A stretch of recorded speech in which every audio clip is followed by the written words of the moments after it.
Morning. How's everyone doing today? Yeah, not too bad. Not too hungover. No one got crazy last night. No, not this year. All right. Okay. Cool. Well, my name is Nabil Zoljalali. I'm the VP of Technology at Darktrace. I'm joined by my esteemed colleague Sterling. He actually came all the way from the Netherlands to speak with you guys today. But we're really excited to talk to you all about how you can actually use machine learning and AI to think like an outside agent. But before we get into that, I want to kind of talk a little bit about the fundamentals. What does this all mean, and why are we doing all this anyways? I think most of you guys are very familiar with this idea of managing risk, cyber risk specifically. Just to get a show of hands from the audience, how many of you guys, day in and day out, manage cyber risk at your organizations? A good number, great.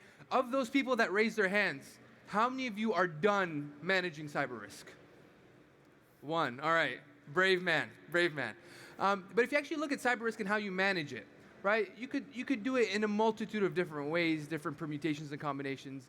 You could look at things like asset discovery, know what you have.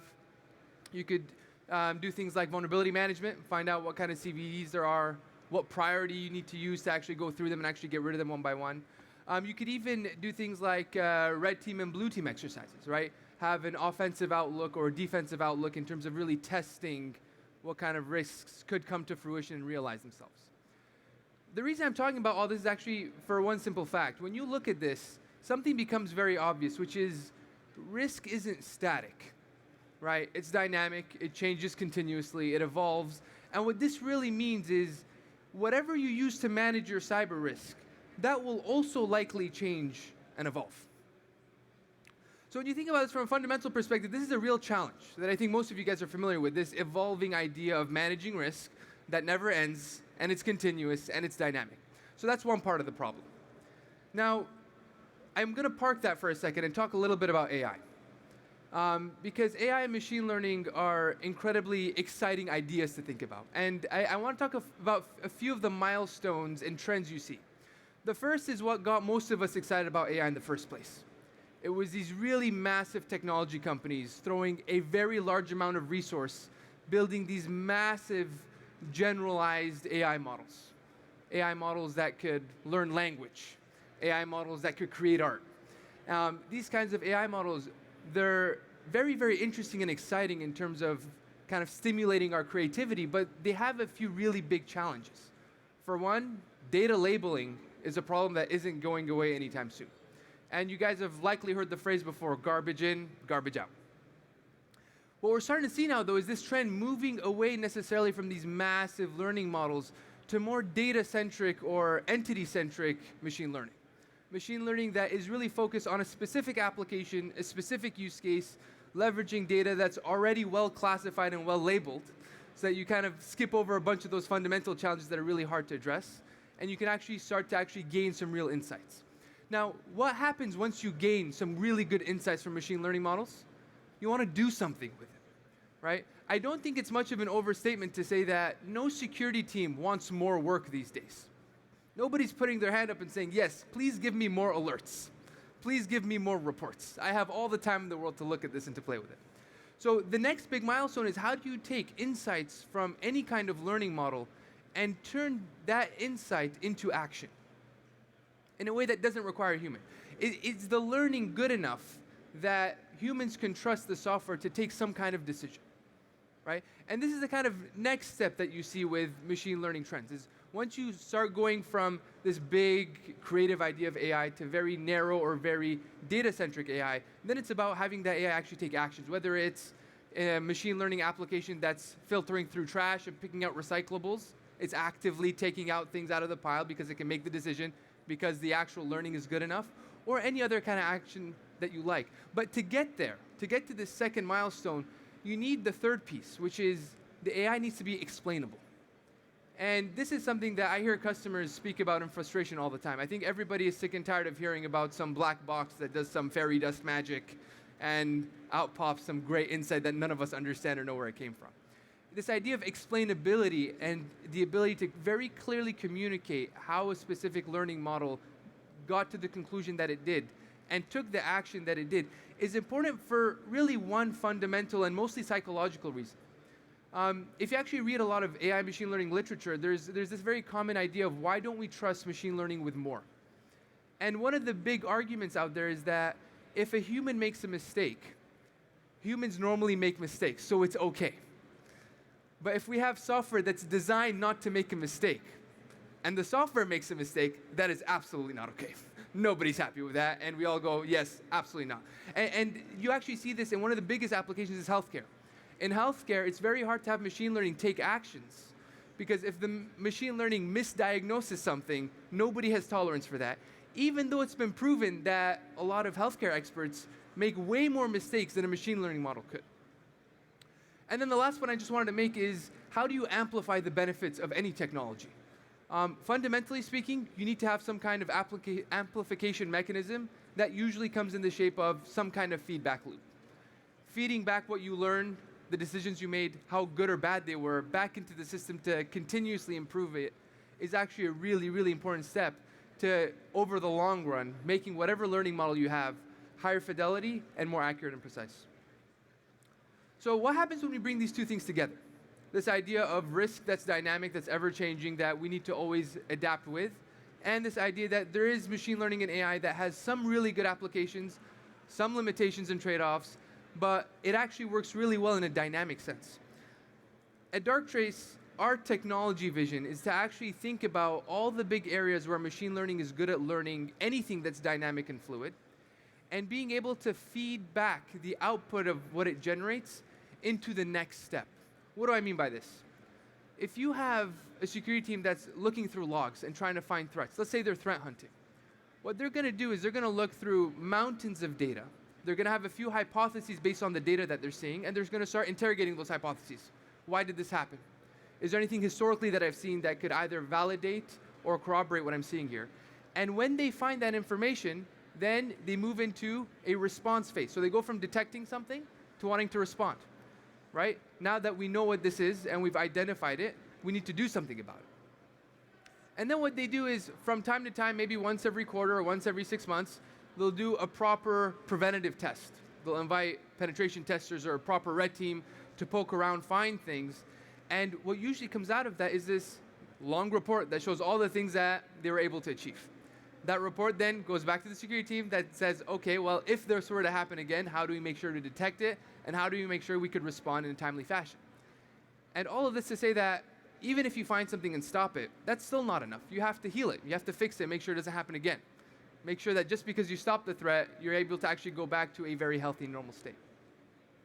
And this is the kind of vision we have when it comes to actually not just creating software that can prevent or detect or respond, but feeding these outputs back into themselves.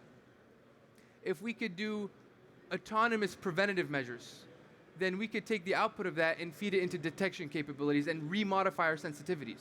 We could feed back into response capabilities and actually proportionally nudge up or down the response that we take based on the preventative threat that we potentially see. To be a little bit more specific, the general idea at Darktrace is we use a lot of machine learning algorithms to learn how a business normally behaves instead of necessarily worrying about what threats have happened in the past. We develop a very bespoke and custom understanding of every customer we deploy from the ground up. And yes, it takes time for our machine learning to learn normal. But once we have a good sense of what normal looks like, we can find things that aren't part of norm. When we find things that are outside the pattern of normal, we could respond to them and stop them. And we could even use now, we actually announced this last week, we could use our understanding of how a business normally runs to proactively, dynamically, and continuously test what could potentially go wrong and feed that kind of insight back into our detection capability and response capabilities. We are at an AWS conference, so I did really want to quickly talk about our partnership with AWS. We can both deliver our solution as a cloud-native solution, but we also provide our capabilities for cloud workloads as well, whether that's infrastructure or services that you use.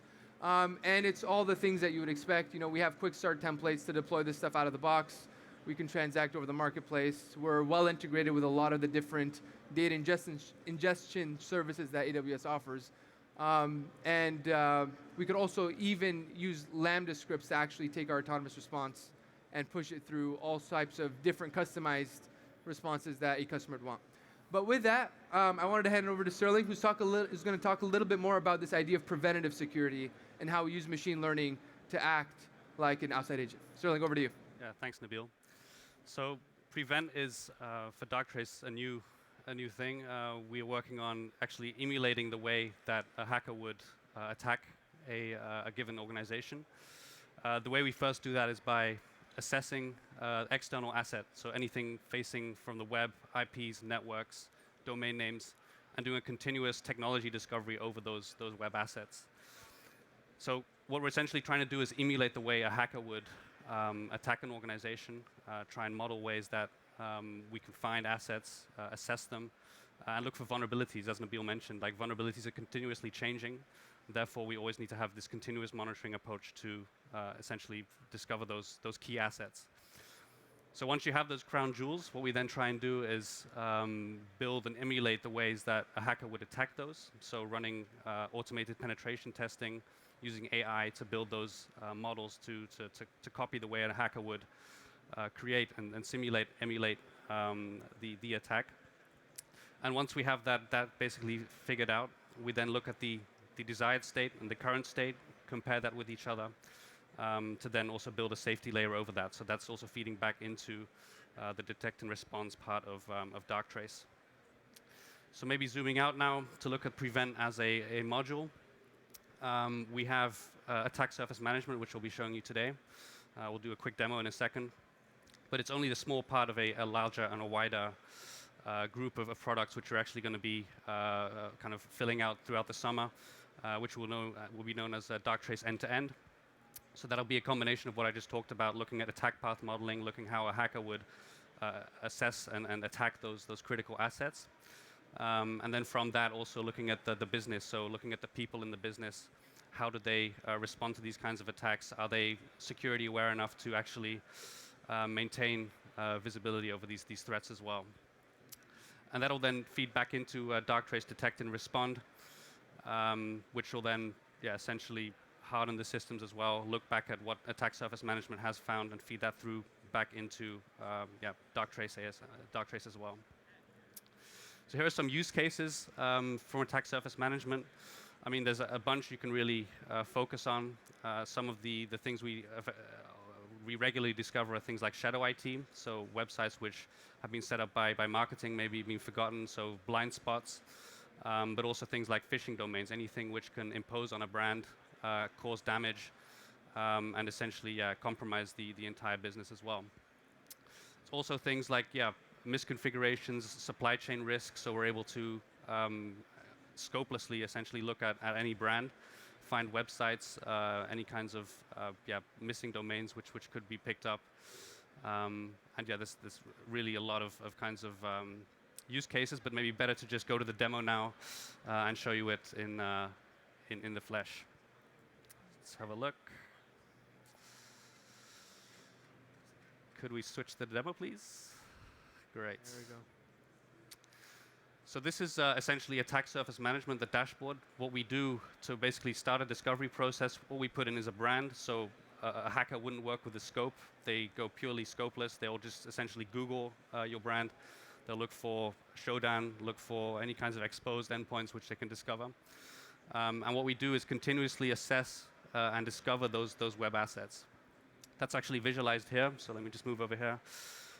So you see all of these assets. These are all websites that we see here. And again, we're doing this continuously. So scanning continuously, looking at any external facing assets. So we see some subdomains here, which are each being confirmed and also run a vulnerability check over them. So we're checking for CVEs, checking for any kinds of open ports, basically collecting all kinds of passive information and feeding that back through into the platform. So the next step we then take, we go from the IP address to the host. So you have a bit of host names which we can then detect, also visualizing the supply chain essentially. And on the outside, you'll also notice some external facing assets which could be imposing on the brand. So these are malicious assets which we detect through AI. So we have smart algorithms doing domain name permutations, looking at subdomain enumeration. And by discovering these, we essentially fill in the gaps of those blind spots. So looking at shadow IT again, and then those phishing sites as well. So the way we can then process that is going through the insights. And insights is essentially a way of managing the use cases. Just move over here.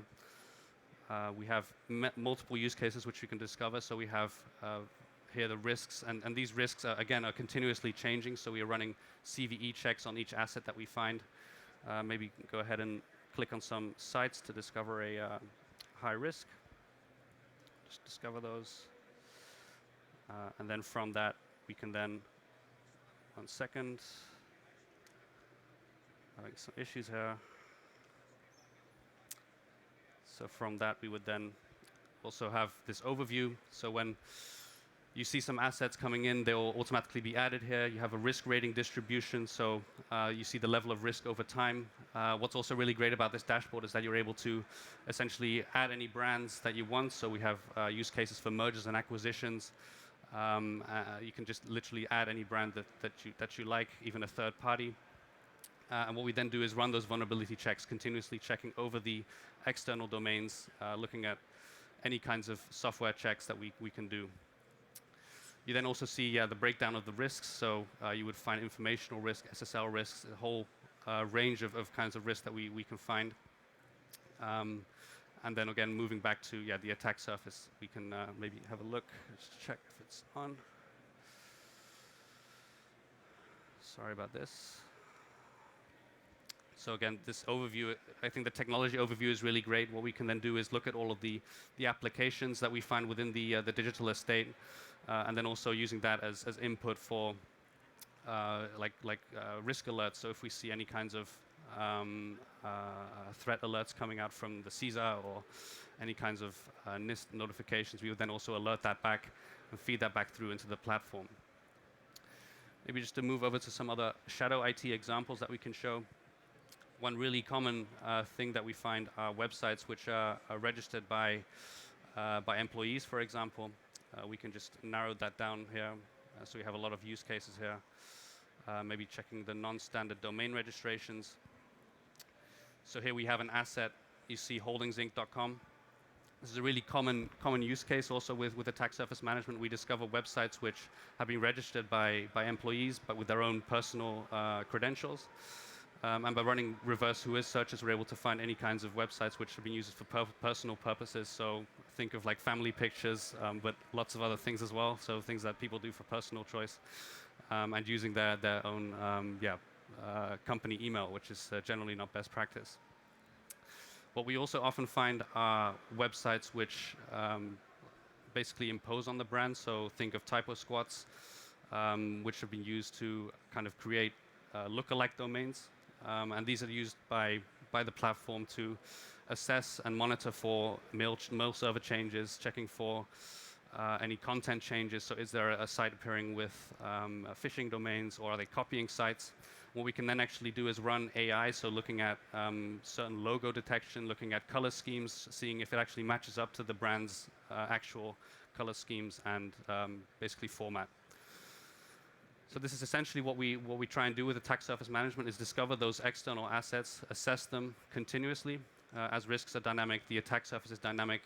You want to work without a scope and essentially break open that attack surface and find if you really want to have this much exposure.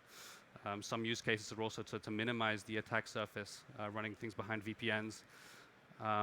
And these kinds of ways of actually reducing your exposure, which is also a goal of many companies. Sterling, just to confirm, the deployment for this, all that's required is a domain name.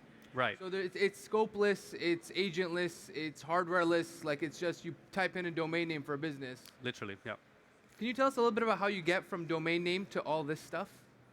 Yeah, sure. So we have a huge database. Essentially, we've indexed the internet. So we have millions, or maybe billions of domains which we can find and also process. So we use very smart algorithms to create domain permutations, looking at shadow IT, finding those third-party subdomains which might be hosted by a SaaS provider, and we can then also assess those. So kind of bringing that third-party visibility in risk as well.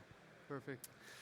So I think it's a great tool, and it especially shows its value once you actually start to work with actual brands. So when you have a brand, you can really see what kind of exposure you have, finding those very odd kind of suspicious domains.